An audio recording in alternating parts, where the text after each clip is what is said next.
This is Warren Buffett, one of the richest people in the world, thanks to the company he runs, Berkshire Hathaway.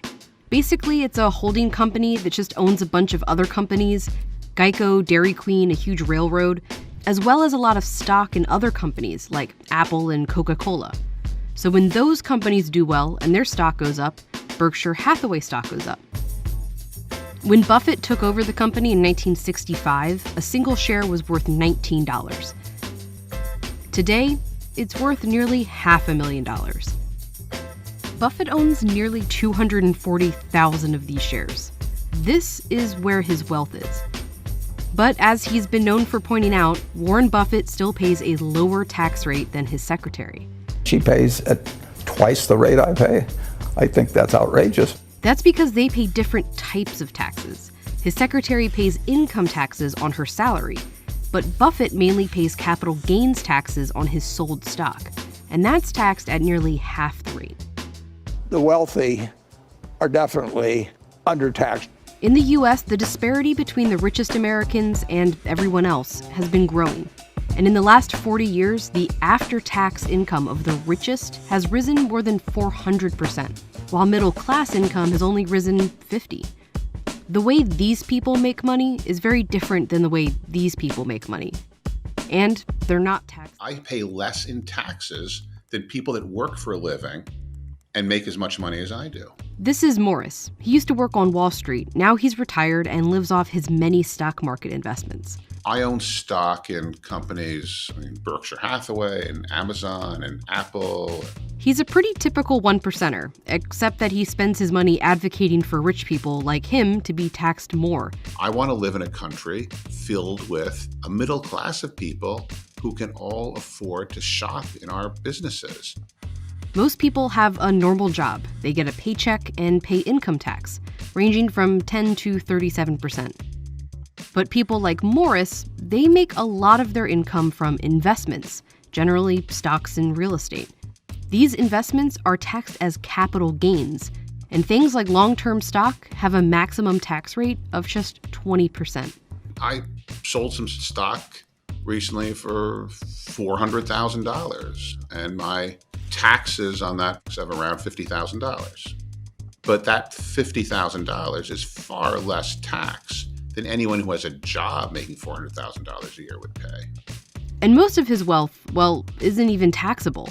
People like Morris or Buffett are worth so much money because of the stock that they hold, but it's not tangible, spendable, taxable money. I can look at my stock portfolio and I can say, I made $1 million this year, but it doesn't mean I have to pay anything in taxes because our system is based on only paying taxes when you actually sell something. Amazon's Jeff Bezos, the richest man in America thanks mostly to his Amazon stock, pays almost nothing in taxes.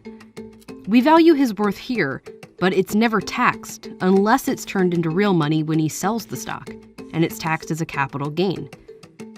This is one way billionaires are able to be technically worth so much money, but pay so little in taxes. Some billionaires like Elon Musk are able to get loans against their stocks and live off of that. They don't even need to sell the stock to turn it into spendable money. No sale, no taxes. The fact is, if you're a billionaire, you don't need any income. There's also a big loophole in capital gains taxes that the rich exploit called the stepped-up basis. If, hypothetically, Warren Buffett were to sell his stock, he'd have to pay capital gains taxes based on his profit, so the cost of the stock minus the original investment. But if he holds off selling his entire life, when he dies, whoever inherits the stock and then sells it would only have to pay taxes on what they earned after they inherited it, leaving all those original gains untaxed. It's part of what's called buy, borrow, die, and it's one way the richest families avoid paying taxes. It's this system and the fact that most taxable capital gains are going to the top 1% that lawmakers see changing the capital gains tax as an easy way to tax the rich.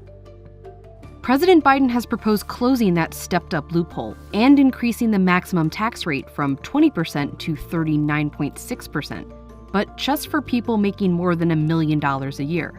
Critics argue that it may discourage people from investing in the stock market, or that current millionaires would just sell less stock. But it would bring in more tax revenue, from more conservative estimates of $200 billion over 10 years to double that. It would also mean Buffett would pay a closer tax rate to his secretary. But this pile of unrealized money still goes untaxed.